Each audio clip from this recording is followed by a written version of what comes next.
Looking at our world from a theological perspective. This is the Theology Central Podcast, making theology central.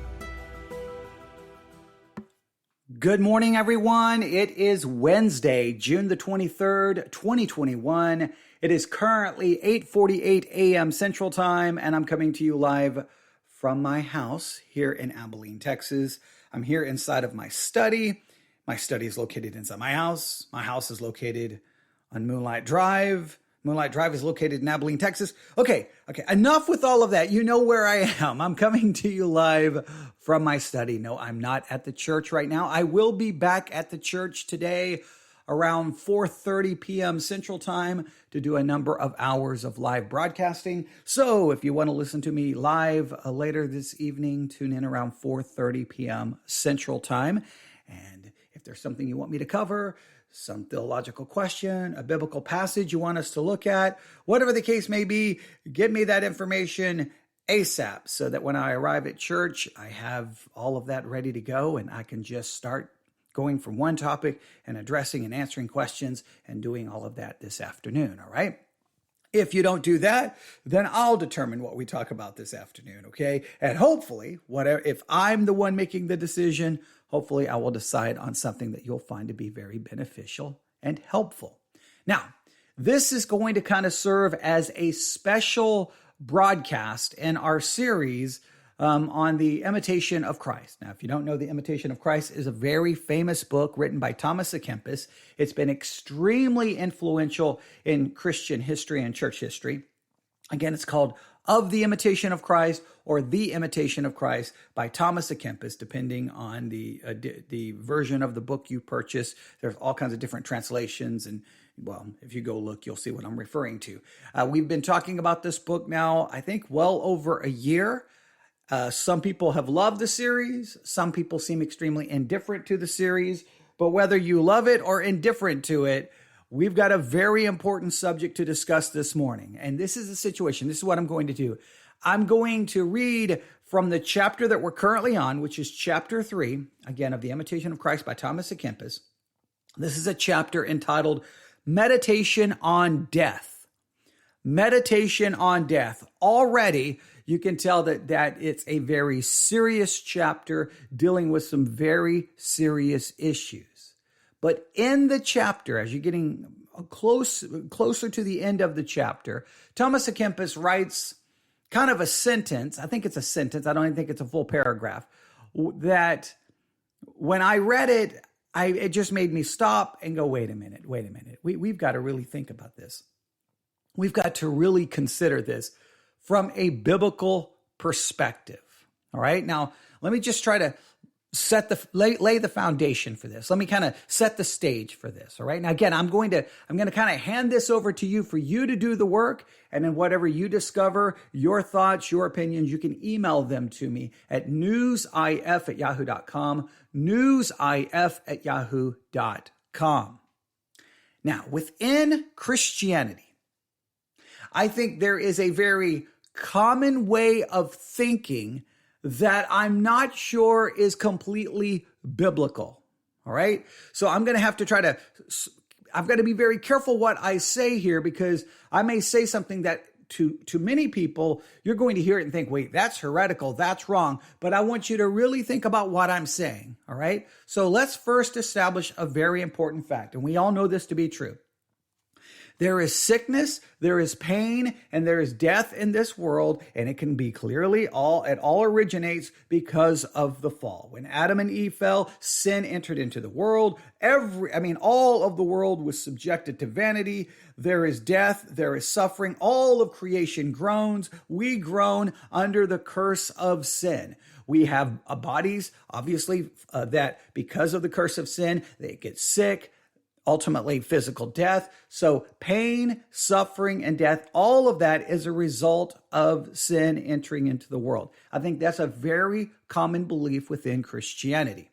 Now, as a result of that, because that is true, but I think we take that truth and I think it creates a certain way of thinking about suffering, about sickness that may not be completely biblical. All right. Now I want you to really think about this. I'm going to ask you a question. Do you think that it is possible that spiritual benefit can arise from physical suffering and physical sickness? Do you think it is biblical to see physical suffering, physical pain as being an avenue to spiritual growth? Now, I know we have a tendency to say when someone is physically suffering or when we're physically suffering or we're sick, I think our immediate reaction is to say, Lord, remove this. Lord, take this away. Lord, give me strength. Lord, help the doctors, help the medicine, make this go away, heal me. We want it removed. As soon as we are physically suffering, we want that resolved. No matter how we approach it, we want it to go away. Our immediate desire is to go away. We see it as something intrusive, something bad, something that should be avoided. And we don't want suffering. We don't want pain. We want it to be removed. But is it possible that within physical pain and physical suffering, there is spiritual benefit to be gained? And if we're not careful, we so look at physical sickness and pain as something so bad to be avoided that we may actually miss out the spiritual benefit that can be gained from it. Now, again, I want to make it very clear. I am not saying that, hey, physical pain and suffering is a wonderful thing. I've already acknowledged it's a result of sin. I know it's a result of sin. But is it possible that an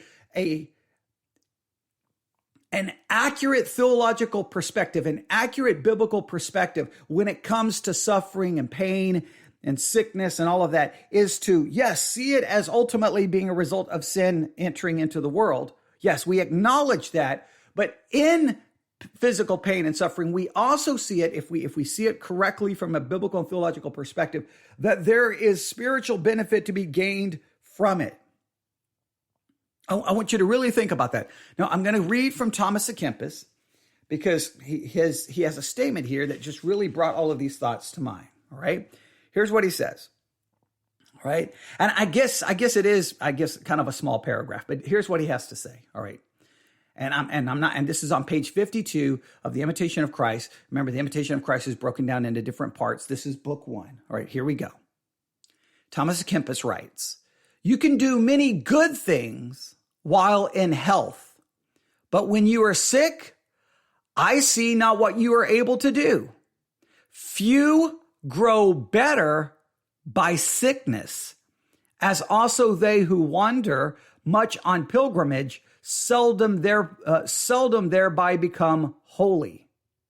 So he says, few people become better because of sickness. Just like a person who goes on a pilgrimage and they just wander around, they don't stay focused on what what they went to, the pilgrimage they are on. And it says by people who just wander around when they're on pilgrimage, they ultimately don't become holy. And so he's saying in sickness, it's almost like a stage of life when we're sickness that we really can't do anything. We really can't become better. It's like a stage of life where we're just wandering around.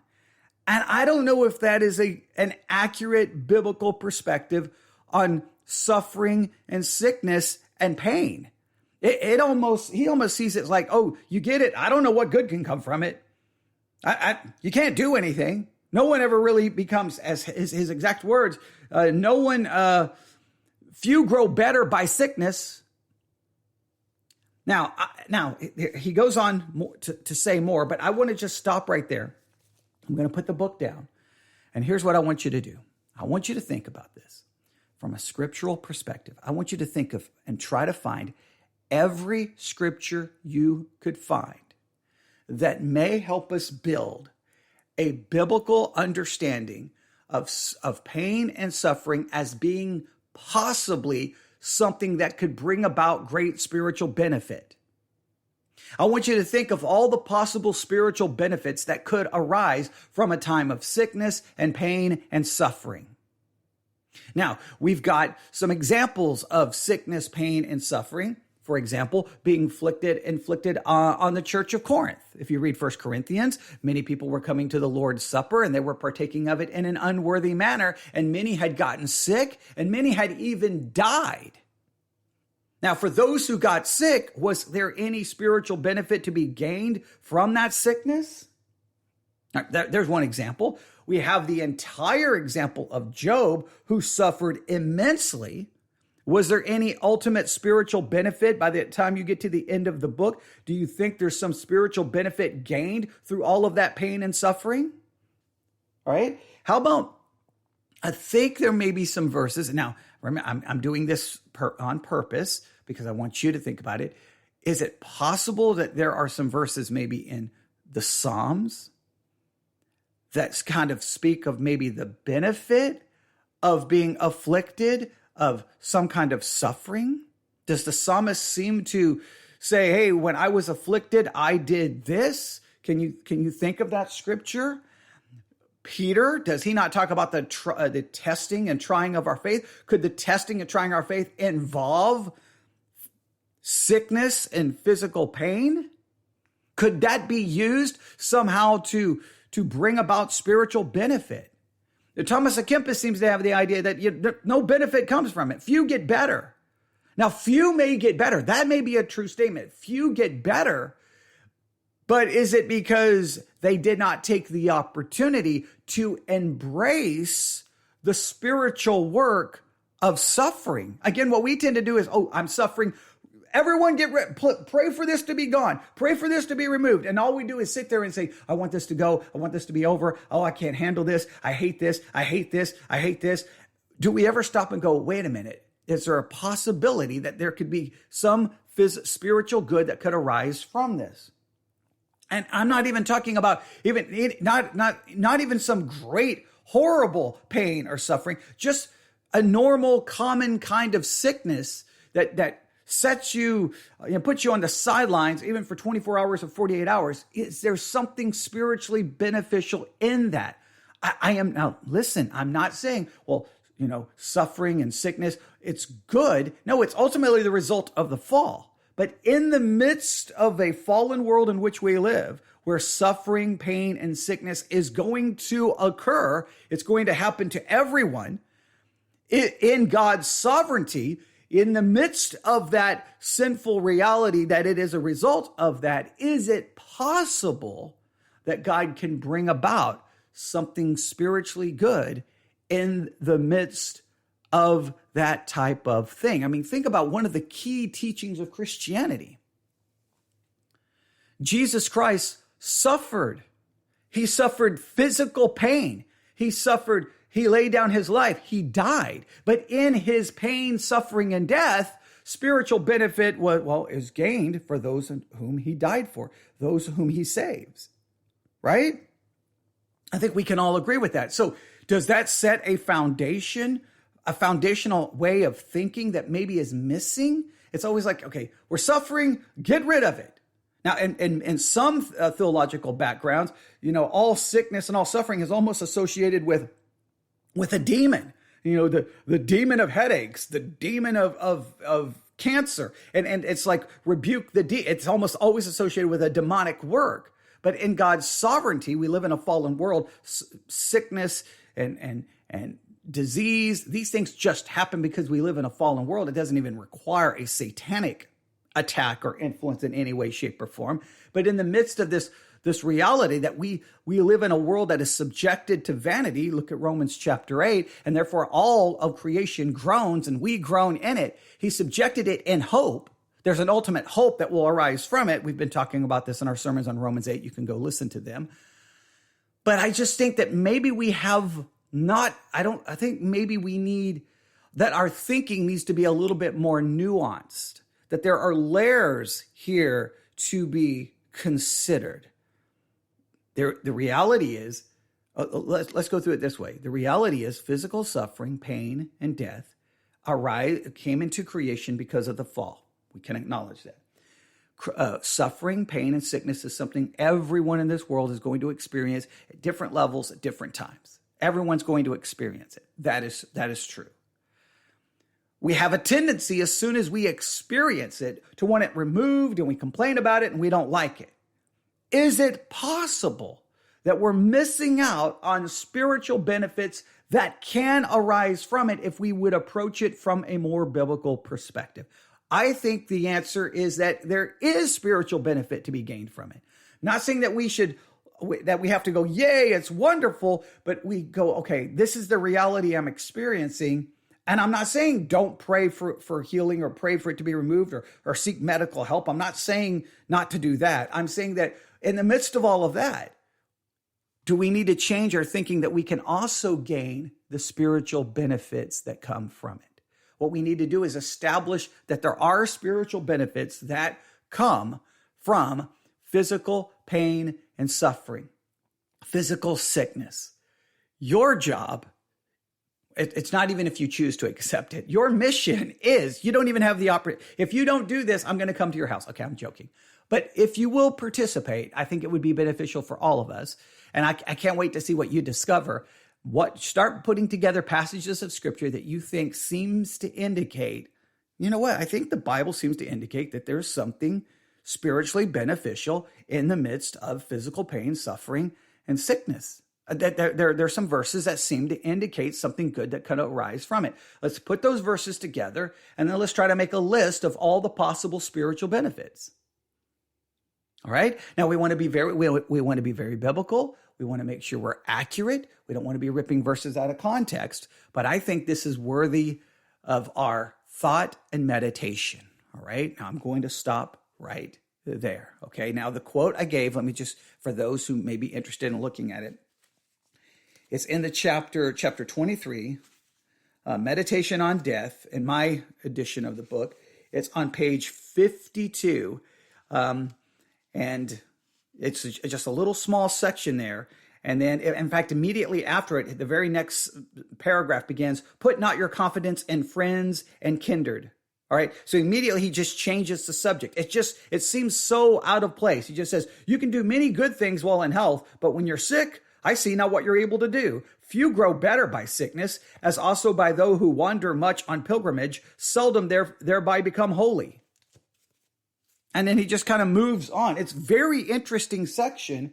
And when I looked at it, I just like, wait a minute, we've got to think about this. We've got to really put this to the test. All right. So I'm going to stop right there. I hope this comes across okay. Remember, this is kind of an impromptu special broadcast just to try to introduce the subject. I'm here in my study, so the setup is not normal. I'm worried about my dog's going to start barking, worrying that someone's going to knock on the door. So it's hard to, have that focus and clarity of thought. So I hope I have expressed myself in a clear way, and I've presented to you something that now you can spend your Wednesday meditating on and discuss it with other people. If you have a group of people that you talk to on social media, use this as a starting point for that conversation. Not to argue and debate with one another, but to really let's pursue this from a biblical perspective and find out what the truth really is and see if we need to correct our way of thinking. I think there's something to this. I really do. And I think that we can work together to find out the biblical truth. All right. So I look forward to discovering what you find, whoever you are, however you may be listening. Just whenever you discover and you've come up with your answers, email them to me, newsif@yahoo.com, newsif@yahoo.com, newsif@yahoo.com. If I receive feedback before I get to the church later this afternoon around 4:30 p.m. Central Time, we may begin when I get to the church, just starting right back with this discussion and then building on it and kind of fleshing it out so that it turns into something really, really beneficial and helpful. All right, I'm going to stop right there. Thank you so much for listening to this impromptu live broadcast originating live from my study right here with my dog, Connor, who's now looking at me like he wants me to stop talking. So I'm going to stop talking before he starts barking. All right, thanks for listening. Everyone have a great day. God bless.